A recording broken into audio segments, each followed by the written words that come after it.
Pierre et Olivier, deux agents hospitaliers, ont entamé une grève de la faim hier vers minuit, juste après leur dernier repas, après les réponses de l'ARS et en marge de l'intersyndicale de l'établissement, en grève depuis le 11 juin dernier.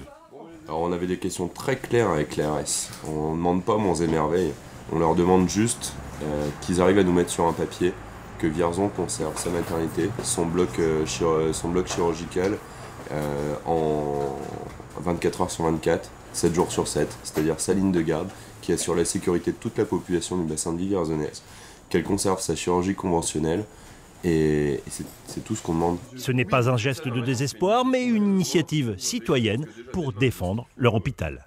J'ai envie de pouvoir, dans 2 ans, dans 3 ans, dans 10 ans, pouvoir regarder mes enfants en face et leur dire que je ne suis pas complice de ça. Je ne suis pas complice de cette politique actuelle de santé qui fait fermer des services dont la population a besoin pour des raisons purement financières. Et je le dois à mes enfants, c'est leur héritage. Dans le passé, il y a des gens qui se sont battus pour des choses que tout le monde revendiquerait maintenant dans la rue. Et bien aujourd'hui, j'ai pas peur de dire que je me bats et je mets ma vie en jeu pour le service public hospitalier, qui pour moi est un besoin primaire de la population. Les deux hommes se sont installés dans le camp gaulois, au cœur de l'hôpital. Malgré toute leur mobilisation, ils estiment ne pas avoir été assez entendus. Une surveillance médicale est mise en place durant toute cette grève illimitée.